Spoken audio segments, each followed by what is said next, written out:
नमस्कार दोस्तों, डेट है आज की 24 जनवरी 2023 और स्वागत है आपका एटोयल डिस्कशन में। तीन इश्यूज आज हम डिस्कस करेंगे। सबसे पहले इंपॉर्टेंट आर्टिकल है माइनर्स यानी वो बच्चे जिनकी एज 18 साल से कम है, उनके डेटा को प्रोटेक्ट करने से संबंधित।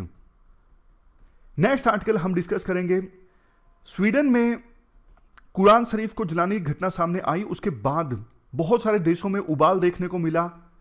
टर्की ने बोला हम स्वीडन को नाटो की सदस्यता नहीं लेने देंगे। देखो, डायरेक्टली यूपीएससी इस इश्यू पर क्वेश्चन नहीं पूछ सकता जीएस में, लेकिन इनडायरेक्टली जैसे अभी इंटरव्यूज चल रहे हैं, 30 तारीख को इंटरव्यू स्टार्ट है, तो इंटरव्यू देने वाले स्टूडेंट्स से यह क्वेश्चन पूछा जा सकता है और इनडायरेक्टली आप यूज कर सकते हो एग्जाम्पल कहीं पर आंसर राइटिंग में। समझ गए?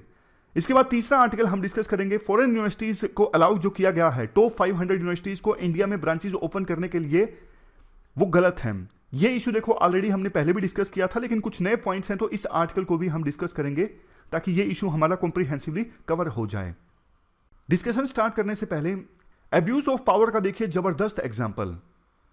अभी तक देखो हम काफी बार ये डिस्कस करते हैं आईएएस ऑफिसर्स जो बढ़िया काम कर रहे हैं, गुड गवर्नेंस का बढ़िया एग्जांपल है। जैसे कल परसों हमने डिस्कस किया था कि उज्जैन के आईएएस ऑफिसर ने बिना गवर्नमेंट फंड्स के एक तालाब को रिस्टोर करवाया। लेकिन ये देखिए आईएएस दंपति हैं मध्य प्रदेश में, एक आईपीएस के बंगले में कितने कितने जो पुलिस डिपार्टमेंट के लोग हैं काम करते हैं, इंक्लूडिंग हवलदार, सिपाही, ये सब।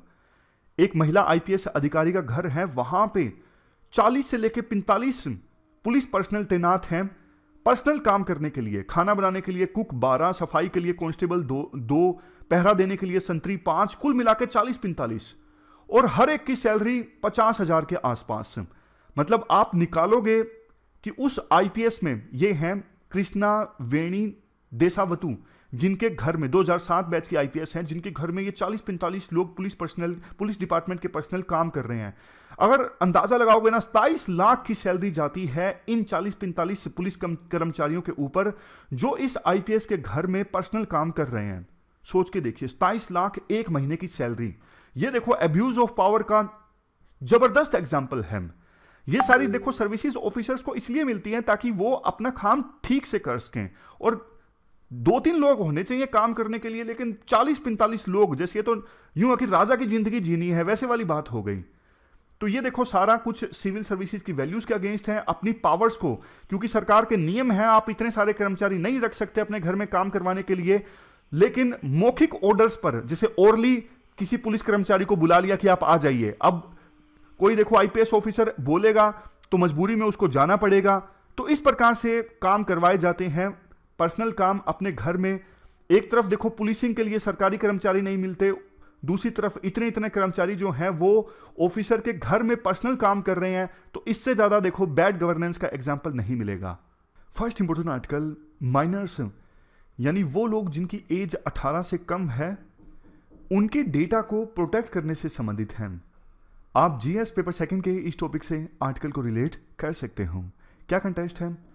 देखो, सरकार की तरफ से जो draft digital personal protection bill 2022 release किया गया ना, इसमें सरकार ने यह कहा कि जो डिजिटल प्लेटफॉर्म्स हैं, अगर वो बच्चों के यानी वो लोग जिनकी एज 18 से कम है, उनके डेटा को प्रोसेस करना चाहते हैं ना, तो इसके लिए उनके पेरेंट्स की कंसेंट लेना होगा। आपको पता है, देखो डिजिटल प्लेटफॉर्म्स डेटा प्रोसेसिंग करते हैं। जैसे एग्जांपल के तौर पर कोई ई कॉमर्स कंपनी है, डेटा इकट्ठा करती है, उसके बाद यह पता लगाती है कि यहां पर इस लोकेशन में कौन सी एज ग्रुप के लोग ज्यादा हैं, फिर उसी हिसाब से प्रोडक्ट्स को रेकमेंड किया जाता है, एडवर्टाइजमेंट चलवाई जाती है। तो यह सब आता है डेटा प्रोसेसिंग में। मतलब फिर से बोलता हूं, draft digital personal data protection bill 2022 जब सरकार की तरफ से रिलीज किया गया ना, तो सरकार ने इस ड्राफ्ट में यह लिखा, अगर माइनर्स के डेटा को प्रोसेस करना है ना, तो उससे पहले डिजिटल प्लेटफॉर्म्स को यानी वेबसाइट्स को पेरेंट्स की, उन बच्चों की परमिशन लेनी होगी। अब ना राइटर कहते हैं आज के इस आर्टिकल में, इसमें ना दिखते हैं, सबसे पहली आपकी ना अप्रोच गलत है। आपको ना उस प्लेटफॉर्म को इंसेंटिवाइज करना चाहिए, उस प्लेटफॉर्म को मोटिवेट करना चाहिए ताकि वो प्लेटफॉर्म बिल्कुल सेफ और बढ़िया सर्विसेज माइनर को प्रोवाइड करे। और उनके डेटा का गलत इस्तेमाल ना हो या फिर उनसे डेटा लिया ही ना जाए। क्योंकि देखो, मैं आपको एग्जांपल देता हूं, आपने भी देखा होगा हमारे देश में ना डिजिटल लिटरेसी काफी ज्यादा कम है। बहुत सारे पेरेंट्स तो अपने बच्चों को ही बोलते हैं कि मोबाइल में ये नंबर सेव कर दो या फिर मोबाइल में ये सेटिंग चेंज कर दो। तो वो पेरेंट्स जो अपने बच्चों से ही पूछते हैं मोबाइल में कुछ सेटिंग वगैरह चेंज करवाने के लिए, उनको क्या समझ में आएगा कि कोई डिजिटल प्लेटफॉर्म वेरिफिकेशन मांग रहा है, कंसेंट मांग रहा है डेटा को प्रोसेस करने की, तो क्या उसको कंसेंट दे दी जाए? पेरेंट्स को, बहुत सारे पेरेंट्स को ये चीज समझ में नहीं आएगी। और दूसरी चीज, इससे तो ना सरकार रेगुलेशन को और ज्यादा टाइट कर रही है। डिजिटल प्लेटफॉर्म्स को ना और ज्यादा डेटा इकट्ठा करना पड़ेगा, हर एक पर्सन की एज वेरिफिकेशन करनी पड़ेगी। अब आपको भी पता है एज वेरिफिकेशन क्या होगी, कैसे होगी? या तो देखो आधार कार्ड से होगी, या फिर फेस रिकॉग्निशन से होगी, या फिर रेफरेंस से होगी। कोई दूसरा पर्सन रेफरेंस दे देता है कि मैं जानता हूं इसकी एज कम है, इसकी एज ज्यादा है, इसलिए इसको अलाउ कर दीजिए वेबसाइट्स सर्व करने में। तो मतलब देखो, ये सारी प्रोसेसेस जब चलेंगी ना, तो डिजिटल प्लेटफॉर्म्स को और ज्यादा डेटा इकट्ठा करना पड़ेगा, उसके लिए प्रोसेस और ज्यादा कॉम्प्लेक्स हो जाएंगी, यूजर्स उस वेबसाइट को आसानी से यूज नहीं कर सकेंगे, तमाम तरह की दिक्कतें आएंगी। और फिर भी आपने अक्सर देखा होगा जो माइनर्स हैं वो गलत आईडी दिखाएंगे या फिर कुछ ऐसा तरीका फॉलो करेंगे जिससे वो वेबसाइट को भी सर्व कर लें, मतलब किसी दूसरे की आइडेंटिटी का इस्तेमाल करके। तो आइडेंटिटी मिसयूज की घटनाएं भी ज्यादा सामने आने लगेंगी अगर इस रूल को स्ट्रिक्टली लागू किया गया। इसके बाद नेक्स्ट चीज राइटर ये बोलते हैं, देखो किसी डिजिटल प्लेटफॉर्म पे ना कई सारी सर्विसेज होती हैं। अब कुछ अच्छी होती है, कुछ खराब भी होती हैं, कुछ माइनर्स के लिए सेफ रहेंगी, कुछ अनसेफ रहेंगी। लेकिन पूरी तरह से ब्लैंकेट बैन लगा देना हर प्रकार की सर्विस को एक्सेस करने से पहले, मतलब डिजिटल प्लेटफॉर्म्स को कंसेंट लेनी होगी पेरेंट्स की, ये सही नहीं है। ये बच्चों के इंटरेस्ट के भी अगेंस्ट है। इससे वो बहुत सारी सर्विसेज को यूज करने से वंचित हो जाएंगे। आज के समय में देखो, हम हमेशा बात करते हैं इंटरनेट जो है वो दो धारी तलवार है, जहां एक तरफ इंटरनेट के बहुत ज्यादा नुकसान है, लेकिन ये बात भी सच है आज के समय में बच्चों को कुछ भी देखना हो, म्यूजिक लेसन से लेके कुछ चैप्टर पढ़ना है, कोई डेली यूज की चीज सीखनी है, इवन जैसे टाई लगाना सीखना है, तो ज्यादातर बच्चे यूट्यूब का इस्तेमाल करते हैं। इसलिए ऐसा नहीं होना चाहिए कि डेटा प्रोटेक्शन बिल में, ड्राफ्ट डेटा प्रोटेक्शन बिल में जो बात लिखी गई है कि डिजिटल प्लेटफॉर्म डेटा प्रोसेस करें उससे पहले पेरेंट्स की कंसेंट अनिवार्य है, इस प्रोविजन की वजह से ऐसा ना हो कि बहुत सारे बच्चे जो हैं वो यूजफुल सर्विसेज को यूज करने से वंचित रह जाए। अगर देखो ऐसा हो जाएगा तो ये ग्लोबल कन्वेंशन के अगेंस्ट हो जाएगा। इंडिया ने एक ग्लोबल कन्वेंशन साइन की है, convention on the rights of child 1989। इस कन्वेंशन के आधार पर हमारे देश में काफी सारे कानून भी बने हैं, जैसे commission for protection of child rights act 2005, rights of children to free and compulsory education act 2009, protection of children from sexual offense act 2012 यानी पोक्सो एक्ट 2012, जिसका एनालिसिस हमने डिस्कस किया था पिछले हफ्ते। तो ये सारे एक्ट बने हैं 1989 की convention on the rights of child के आधार पर। तो अगर ये बिल पारित हो जाता है डेटा प्रोटेक्शन वाला, तो फिर ये एक प्रकार से ना 1989 की इस कन्वेंशन के अगेंस्ट हो जाएगा, जिसमें इंडिया ने ये कहा है कि हम बच्चों के राइट्स को सुरक्षित करने के लिए कानून बनाएंगे। तो फिर ये जो कानून है डेटा प्रोटेक्शन वाला, ये बच्चों के राइट्स के अगेंस्ट हो जाएगा। इसके बाद राइटर बोलते हैं, देखो वैसे तो सरकार ने कहा है अपनी एक स्टेटमेंट में कि आने वाले समय में हम पेरेंटल कंसेंट का जो रिक्वायरमेंट है इसे और ज्यादा आसान बना देंगे, मतलब कम से कम रिक्वायरमेंट आए पेरेंट्स की कंसेंट की। लेकिन देखो ये फ्यूचर में आएगा ना, अभी लाइन जो है काफी ज्यादा ब्लर है कि प्लेटफॉर्म क्या है और किस लिए इसे यूज किया जा सकता है। जैसे इंस्टाग्राम का एग्जांपल लीजिए, इंस्टाग्राम अब कहने को इमेज शेयरिंग का एक प्लेटफॉर्म है, रील्स वाला, लेकिन बहुत बार इंस्टाग्राम जो है वो एजुकेशनल और प्रोफेशनल डेवलपमेंट के लिए भी इस्तेमाल किया जाता है पूरे वर्ल्ड में लाखों करोड़ों लोगों के द्वारा। इसलिए पूरी तरह से ब्लैंकेट बैन लगाना कि इंस्टाग्राम को माइनर्स के द्वारा इस्तेमाल नहीं किया जा सकता या फिर माइनर्स इंस्टाग्राम का इस्तेमाल करें उसके लिए पेरेंट्स के कंसेंट की आवश्यकता है, ये गलत है। लास्ट में अब राइटर कुछ सजेशंस देते हैं। सबसे पहले तो देखो प्लेटफॉर्म्स को बोला जाए कि वो रिस्क बेस्ड अप्रोच अपनाएं। कोई भी डिजिटल प्लेटफॉर्म कोई सर्विस देता है ना, इंस्टाग्राम फेसबुक है, अब कुछ सर्विसेज ऐसी होंगी जहां पर रिस्क है माइनर्स को, तो वो रिस्क असेसमेंट करें। खास करके वो सर्विसेज जिनको यूज करने से, वो फंक्शंस जिसको यूज करने से माइनर्स वल्नरेबल है, रिस्क में आ जाते हैं, वहां पर आप पेरेंटल कंसेंट को लागू कर सकते हो, ना कि पूरे प्लेटफॉर्म पर। अब इसके अलावा देखो, हमारे देश में तो आपको पता है माइनर वो है जिसकी एज 18 साल से कम है, बट ये पेरेंटल कंसेंट वाला जो कंसेप्ट है ना, ये 13 साल से कम एज के बच्चों के लिए लागू किया जा सकता है। बाकी देशों में यही कंसेप्ट है कि 13 साल से कम जिनकी एज है ना, उनके लिए पेरेंटल कंसेंट की आवश्यकता पड़ती है।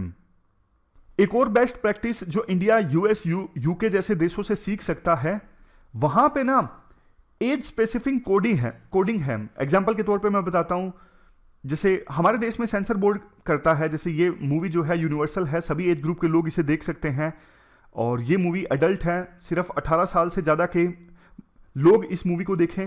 वैसे ही ये तो सिर्फ हमारे देश में मूवीज में होता है, सेंसर बोर्ड करता है। यूएस, यूके में ना बाकी सर्विसेज के लिए भी कोडिंग है, जैसे इस एज के बच्चे इस सर्विस का इस्तेमाल कर सकते हैं, इस एज के बच्चे अगर इस सर्विस का इस्तेमाल करते हैं तो पेरेंटल कंसेंट की आवश्यकता है। ऐसे ना बाकी प्लेटफॉर्म्स के इस्तेमाल करने के लिए भी इस प्रकार की कोडिंग होनी चाहिए, किस एज के लोगों के लिए ये जो सर्विस है वो उपयुक्त है। लास्ट में राइटर ये भी बोलते हैं कि हमारे देश में ना वाइड स्प्रेड सर्वे होना चाहिए कि पेरेंट्स की क्या प्रेफरेंस है, क्या एटीट्यूड है डिजिटल सर्विसेज के प्रति, उसके हिसाब से हम बेहतर ढंग से एक पॉलिसी डिजाइन कर सकते हैं। मतलब एक बैलेंस इस्टेब्लिश करना है, बच्चे को सिक्योर भी करना है, उसकी सेफ्टी भी इंश्योर करनी है, लेकिन यह भी इंश्योर करना है कि वो इंटरनेट को अच्छे ढंग से इस्तेमाल करके अपनी नॉलेज को अगर बूस्ट करना चाहता है, अपनी पर्सनैलिटी को डेवलप करना चाहता है, तो उसे किसी प्रकार की बाधा ना आए। और बच्चों को सेफ रखना ये सिर्फ देखो पेरेंट्स का काम नहीं है, पूरी सोसाइटी की ड्यूटी है कि हमारे समाज में जितने भी बच्चे हैं उनको सेफ रखा जाए। तो ये पूरा आर्टिकल हमने डिस्कस किया माइनर्स के लिए डेटा प्रोटेक्शन से संबंधित। चलते हैं आगे। इसके बाद देखो आईआर का एक इशू है जिसके बारे में इंट्रोडक्शन में मैंने आपको बताया। आप जीएस पेपर 2 से इस आर्टिकल को रिलेट कर सकते हो। पूरा जो इशू है हम डिटेल से समझते हैं। अभी कंटेक्स्ट ये है, स्वीडन में ना, स्वीडन की पहले आप लोकेशन देख लीजिए, स्कैंडिनेवियन कंट्री है स्वीडन, यहां पर देखिए ये नॉर्वे है, ये फिनलैंड है। स्कैंडिनेवियन कंट्रीज के बारे में जैसा हम जानते हैं, यहां पे हैप्पीनेस इंडेक्स हो, हर तरह का इंडेक्स हो, इन 3 देशों की ना पोजीशन उन इंडेक्स में टॉप पर होती है। पर कैपिटा इनकम बढ़िया है, लोग यहां पे ज्यादा खुश हैं, रिसोर्सेज अच्छे हैं, मतलब स्टैंडर्ड ऑफ लिविंग काफी हाई है इन देशों में। अब हुआ क्या, यहां पर ना स्वीडन में इस्लाम में जो पवित्र बुक है कुरान शरीफ, इस बुक को जलाने की घटना सामने आई। क्वेश्चन उठता है ऐसा क्यों? टर्की एम्बेसी के सामने कुरान को जलाया गया। देखो ध्यान से सुनिएगा, नाटो के बारे में आपने सुना है। नाटो वो ऑर्गेनाइजेशन है जो यूएसएसआर के अगेंस्ट बनी थी। 1949 में नाटो को इस्टेब्लिश किया गया था यूएसएसआर से प्रोटेक्शन के लिए। नाटो का एक रूल है, किसी एक देश पर हमला होता है तो उसे सभी देश अपने ऊपर हमला मानते हैं। जैसे 2001 में यूएसए के वर्ल्ड ट्रेड सेंटर के ऊपर अटैक हुआ था, तो नाटो के सभी देशों ने उसे अपने ऊपर अटैक माना और नाटो के सभी देशों ने मिलकर अपनी फोर्सेस भेजी अफगानिस्तान में इस अटैक का बदला लेने के लिए। अब देखो, जब से यूक्रेन के ऊपर रशिया ने अटैक किया है ना, तो वो देश यूरोप में जो अभी नाटो के मेंबर नहीं हैं, वो भी गारंटी चाहते हैं, क्योंकि नाटो का मेंबर अगर वो बन गए ना, तो एक प्रकार से उन्हें गारंटी मिल जाएगी कि नाटो का मेंबर बनने के बाद तो हमारे ऊपर रशिया अटैक करने की हिम्मत नहीं करेगा, क्योंकि हमारे ऊपर अटैक करेगा तो नाटो के सभी देश उसका बदला लेंगे। फिर समझ गए? अभी तो ये देश जो हैं स्वीडन, फिनलैंड अकेले अकेले खेल रहे हैं। रशिया इनके ऊपर अटैक कर देता है तो खुद ही इनको अपनी हेल्प करनी पड़ेगी। बट एक बार नाटो का सदस्य बन गए तो नाटो इनकी हेल्प करने के लिए आएगा, क्योंकि नाटो का ये रूल है। तो इसलिए ये देश स्वीडन और फिनलैंड ये नाटो का मेंबर बनना चाहते हैं। लेकिन देखो, नाटो का मेंबर बनना इतना आसान नहीं है। अभी फिलहाल 30 मेंबर्स हैं नाटो में। तो रूल ये है, सारे के सारे मेंबर्स जब सहमत होंगे ना, तब जाके नए देश को सदस्यता दी जा सकती है, नए देश को मेंबरशिप दी जा सकती है। यानी ऑलरेडी जो एग्जिस्टिंग मेंबर्स है ना, उन सब का राजी होना जरूरी है, तब जाके नए मेंबर को, नए देश को मेंबरशिप दी जा सकती है। लेकिन देखो टर्की जो एक देश है, टर्की की लोकेशन भी आप देख लीजिए, ये स्कैंडिनेवियन कंट्रीज है, टर्की यहां पे है। टर्की जो देश है ना, वो नहीं चाहता स्वीडन को मेंबरशिप दी जाए। अब क्वेश्चन उठता है क्यों? देखो टर्की में आपको पता है एक सेपरेटिस्ट मूवमेंट चल रही है। कुर्द जो एक एथनिक ग्रुप है, वो अलग से देश बनाना चाहते हैं, टर्की से अलग होना चाहते हैं, कुर्दिस्तान के रूप में अलग से देश बनाना चाहते हैं। तो ना टर्की उनको दबाना चाहता है। काफी सारे ना मिलिटेंट ग्रुप्स बने हुए हैं टर्की के अनुसार, कुर्दिश मिलिटेंट ग्रुप्स हैं। अब ऐसे लोग जो अलग से कुर्दिस्तान के रूप में देश बनाना चाहते हैं, जो टर्की में एक्टिव हैं, वो उन्होंने टर्की से भागकर शेल्टर लिया हुआ है स्वीडन में, यानी वो भागकर स्वीडन में आ गए। अब टर्की कहता है कि ऐसे लोगों को आप हमें सौंप दो, हमें वापस कर दो। इसके अलावा टर्की यह भी बोलता है स्वीडन को कि आप ना कुर्दिश इशू पर अपना स्टैंड क्लियर कीजिए। आप ऐसे बोलिए कि हम कुर्दिश मूवमेंट को सपोर्ट नहीं करते हैं।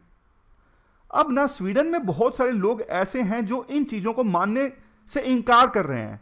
वो बोल रहे हैं कि देखो स्वीडन में freedom of speech and expression को तवज्जो दी जाती है, यहां पे एजुकेशन इतनी बढ़िया है, यहां पे लिबर्टी को तवज्जो दी जाती है। तो कैसे स्वीडन उन लोगों को टर्की के हवाले कर सकता है जिनके बारे में पता है वो टर्की के हाथ लग गए तो उनको या तो फांसी दी जाएगी, बहुत ज्यादा टॉर्चर किया जाएगा। और स्वीडन की सरकार को यह नहीं बोलना चाहिए कि हम कुर्दिश मूवमेंट का समर्थन नहीं करते हैं, क्योंकि स्वीडन में तो freedom of speech and expression है। जो लोग कर रहे हैं उनको हम दबा नहीं सकते, वो अपनी ओपिनियन खुले मन से जाहिर कर सकते हैं। तो टर्की की बात आप क्यों मान रहे हो? यानी स्वीडन में बहुत से लोग बोलते हैं कि आप नाटो को मत ज्वाइन होइए, आप टर्की के सामने घुटने मत टेकिए।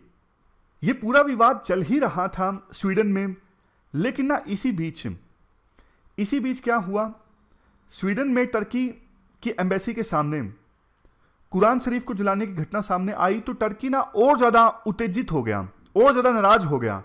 टर्की बोलने लगा कि हम ऑलरेडी स्वीडन से नाराज थे कुर्दिश इशू पर, लेकिन अब जो कुरान शरीफ को जलाने की घटना सामने आई है ना, अब तो हम बिल्कुल ही इनको मेंबरशिप नहीं लेने देंगे, ऐसा टर्की ने बोला है। क्योंकि सारे सदस्य राजी होंगे नाटो के तभी कोई नए देश को मेंबरशिप दी जा सकती है, लेकिन टर्की अब राजी होने को तैयार नहीं है। टर्की नाराज है स्वीडन से कि हम आपको नाटो की मेंबरशिप नहीं लेने देंगे। और जो ये कुरान शरीफ को जलाने की घटना सामने आई है, इसको कुछ लोग इस्लामोफोबिया से भी जोड़ के देख रहे हैं। देखो जब गल्फ कंट्रीज में क्राइसिस आए ना, तो बहुत सारे देशों ने स्वीडन में शरण ली। गल्फ कंट्रीज में, अफ्रीका में क्राइसिस आए, बहुत सारे मुस्लिम लोगों ने स्वीडन में और दूसरे स्कैंडिनेवियन कंट्रीज में शरण ली, वहां पे वो रिफ्यूजीज के तौर पे गए। शुरू में तो स्वीडन की सोच ऐसी थी कि रिफ्यूजीज बेचारे मुसीबत में हैं, आते हैं तो आने दो। लेकिन अब क्या हो गया है, अब स्वीडन में ना 20% पूरी पॉपुलेशन जो है ना, उसका 20% तो अकेले रिफ्यूजीज का है, ज्यादातर उसमें से मुस्लिम्स हैं। तो इस वजह से स्वीडन में जो राइट विंग की पॉलिटिकल पार्टीज है ना, उनका इमरजेंस काफी हुआ है। मतलब ऐसे पॉलिटिकल लीडर्स जो बोलने लगे हैं कि देखो इतने सारे रिफ्यूजीज आ गए, इतने सारे मुस्लिम्स आ गए, हमारा धर्म खतरे में है, हमारा कल्चर खतरे में है, हमारी आइडेंटिटी खतरे में है। अब स्वीडन की सरकार जो है तुरंत एक्शन ले, जो रिफ्यूजीज हैं, जो मुस्लिम्स हैं, इनको देश से बाहर निकाला जाए। ये सब बोलने वाले लीडर्स की पॉपुलैरिटी आज के समय में स्वीडन में बढ़ती जा रही है। और उन्हीं में से एक पॉलिटिकल लीडर ने कुरान शरीफ को आग लगाई, जो कि गलत है। ये एग्जाम्पल दिया जा रहा है इस्लामोफोबिया का। तो ये पूरा इशू है, हमने समझा क्यों जलाया गया, बैकग्राउंड क्या है इशू का। इवन इंटरव्यू में, अभी इंटरव्यू स्टार्ट होंगे 30 जनवरी से, वहां पर भी ये क्वेश्चन यूपीएससी बोर्ड के द्वारा पूछा जा सकता है। अब चलते हैं अगले आर्टिकल की तरफ। इसके बाद नेक्स्ट जो आर्टिकल है वो Indian chapter for foreign universities से संबंधित है। आप जीएस पेपर 2 के इस टॉपिक से आर्टिकल को रिलेट कर सकते हो। देखो इस इशू को हालांकि हमने पहले भी डिस्कस किया था, लेकिन इस आर्टिकल में ज्यादातर आपको ना नेगेटिव पॉइंट्स देखने को मिलेंगे। मतलब फॉरेन यूनिवर्सिटीज जो अपना कैंपस खोलना चाहती हैं देश में, वो ये एक्सपेरिमेंट ज्यादा सफल नहीं होगा, ऐसा राइटर बोलते हैं इस आर्टिकल में। सबसे पहले बैकग्राउंड में आपको बताता हूं पूरे इशू का। हाल ही में यूजीसी के द्वारा ना ड्राफ्ट रेगुलेशंस रिलीज किए गए कि टॉप 500 यूनिवर्सिटीज जिनकी अपने देश में अच्छी रेपुटेशन है, वो अगर इंडिया में ब्रांच ओपन करना चाहती है ना, तो उनको हम ओपन करने देंगे और उनको ना काफ़ी सारे इंसेंटिव्स प्रोवाइड करेंगे। जैसे उनको ऑटोनमी देंगे सिलेबस डिफाइन करने में, टीचिंग प्रैक्टिसेस में वो चेंज लाना चाहते हैं, अपने हिसाब से वो टीचिंग प्रैक्टिसेस में चेंज ला सकती हैं, फीस अपने हिसाब से वो फॉरेन यूनिवर्सिटीज़ की ब्रांचेज इंडिया में ले सकते हैं, और जो प्रॉफिट यहाँ पे कमाएंगी उसको भी वापस ले जा सकते हैं। इसके लिए भी नॉर्म्स आसान बनाए गए हैं। मकसद ये है नॉर्म्स को आसान बनाने का कि ज़्यादा से ज़्यादा जो फॉरेन यूनिवर्सिटीज़ हैं ना, वो अपनी ब्रांचेज इंडिया में ओपन करें, और इंडियन स्टूडेंट्स जो बाहर दूसरे देशों में जाते हैं पढ़ने के लिए, वो बाहर ना जाएं। इससे हम बहुत ज़्यादा फॉरेन एक्सचेंज रिजर्व भी सेव करेंगे। मतलब अभी इंडियन स्टूडेंट्स जाते हैं दूसरे देशों में पढ़ने के लिए, बहुत सारा डॉलर वो लेके जाते हैं, बहुत खर्चा होता है। अगर वो इंडिया में रहेंगे तो इंडिया में इकोनॉमिक एक्टिविटीज़ ज़्यादा होंगी, हमारी इकोनॉमी को फ़ायदा होगा। तो इस उद्देश्य के साथ, और देखो फॉरेन यूनिवर्सिटीज़ इंडिया में ब्रांच ओपन करेंगी तो लोकल यूनिवर्सिटीज़ को काफ़ी कुछ सीखने को मिलेगा, बेस्ट प्रैक्टिसेस हमारे देश में आएंगी। लेकिन ना राइटर इन बातों से इत्तेफाक नहीं रखते। राइटर ये बोलते हैं, देखो सबसे पहली चीज़, आपने जो ये चीज़ें बोली है ना कि ऑटोनमी होगी लोकल ब्रांचेस को, वो सारी बातें ना कॉन्ट्राडिक्टरी हैं। जैसे आपने इसके साथ साथ ड्राफ्ट रेगुलेशन में ये भी बोला है कि आप कोई ऐसा काम नहीं कर सकते जो नेशनल इंटरेस्ट के अगेंस्ट है, जो इंडिया की सॉवरेनिटी के अगेंस्ट है, जिससे इंडिया के अपने अलाई कंट्रीज के साथ जो रिश्ते हैं वो खराब हो। ऐसा कोई काम नहीं कर सकती फॉरेन यूनिवर्सिटीज़ की ब्रांचेज इंडिया में। तो ये अपने आप में कॉन्ट्राडिक्टरी हो गया। एक तरफ देखो सरकार कहती है हमने उनको ऑटोनमी दी है, वो अपने हिसाब से यहाँ पे ऑपरेट कर सकती हैं, दूसरी तरफ कंडीशंस भी लगा दी गई हैं कि आप ऐसा कोई काम नहीं कर सकते। तो ये फॉरेन यूनिवर्सिटीज़ है ना, ऑटोनमी को काफ़ी ज़्यादा तवज्जो देती हैं, तो उन्हें ये चीज़ अच्छी नहीं लगेगी। और दूसरा देखो, ज़्यादातर जो टॉप यूनिवर्सिटीज़ है ना, वो नॉट फॉर प्रॉफिट बेसिस पे काम करती हैं। मतलब वो पैसा कमाने के उद्देश्य से काम करती नहीं है ज़्यादातर टॉप यूनिवर्सिटीज़। तो टॉप यूनिवर्सिटीज़ ने अपनी ब्रांचेस जो दूसरे देशों में ओपन की है ना, वो इसलिए ओपन की है, जैसे दुबई का एग्जांपल हमने डिस्कस किया था, गल्फ कंट्रीज़ का, यूएई में, सऊदी अरेबिया में, वहाँ की सरकारों ने उनको ना लैंड फ्री में दिया है, इंफ्रास्ट्रक्चर फ्री में दिया है, दूसरे काफ़ी सारे इंसेंटिव्स दिए हैं, तब जाके उन्होंने अपनी ब्रांचेस वहाँ पे खोली हैं। इंडिया में सरकार उनको कुछ नहीं दे रही है, तो उनके पास कोई इंसेंटिव ही नहीं है इंडिया में आने के लिए, क्योंकि वैसे भी वो प्रॉफिट के लिए नहीं काम कर रही हैं। तो वो इंफ्रास्ट्रक्चर चाहती हैं जो सरकार उनको देने के लिए तैयार नहीं है। इसलिए बहुत कम टॉप यूनिवर्सिटीज़ इंडिया में आके ऑपरेट करना चाहेंगी। और देखो ड्राफ्ट प्रोविजंस में एक जो बात कही गई है ना कि वो यूनिवर्सिटी अपने देश में रेपुटेड हो। अब आपको नहीं लगता काफ़ी एम्बिगुअस चीज़ है कि एक यूनिवर्सिटी अपने देश में रेपुटेड हो? अब ये डिसाइड भी कौन करेगा? यूजीसी का एक पैनल डिसाइड करेगा। तो इसमें ना बहुत ज़्यादा डिस्क्रिशनरी पावर है पैनल के पास में, क्योंकि ये पता लगाने का क्राइटेरिया अगर फिक्स हो ना कि रेपुटेशन की क्या डेफिनेशन है, कैसे हम मानेंगे कि ये यूनिवर्सिटी अपने देश में रेपुटेड है या नहीं है। समझ गए? मतलब ये चीज़ तो सही है कि रैंक टॉप 500 में होनी चाहिए, लेकिन ये सब्जेक्टिव चीज़ छोड़ देना कि वो यूनिवर्सिटी अपने देश में रेपुटेड होनी चाहिए, इसका इस्तेमाल करके धांधलेबाजी हो सकती है यूनिवर्सिटीज़ को अलाउ करने में। अब लास्ट में उस पॉइंट पर राइटर बोलते हैं, सरकार का ये मानना कि अगर फॉरेन यूनिवर्सिटीज इंडिया में ब्रांचेज ओपन करेंगी तो बहुत सारा जो फॉरेन एक्सचेंज रिजर्व है उसको हम सेव कर सकते हैं। राइटर बोलते हैं देखो स्टूडेंट्स ना विदेश में जाते हैं सिर्फ पढ़ने के लिए नहीं जाते, और भी बहुत सारे एस्पेक्ट्स को वो मन में रखते हैं। जैसे वो एक्सपीरियंस के लिए फॉरेन कंट्रीज में जाते हैं, पढ़ने के लिए जाते हैं, तो उनके दिमाग में होता है एक्सपीरियंस अच्छा रहेगा। उन्हें लगता है कि विदेशी यूनिवर्सिटीज़ में अगर हम एजुकेशन हासिल करेंगे तो वहाँ पे काम का वीज़ा मिल जाएगा, इनकम अपॉर्चुनिटीज़ वहाँ पे ज़्यादा अच्छी मिलेंगी, वहाँ पे करियर के जो प्रोस्पेक्ट्स हैं ज़्यादा अच्छे हैं, ज़्यादा अच्छी जॉब लगेगी, सीखने को बहुत कुछ मिलेगा। तो इस उद्देश्य के साथ वो फॉरेन यूनिवर्सिटीज़ में पढ़ने के लिए जाते हैं।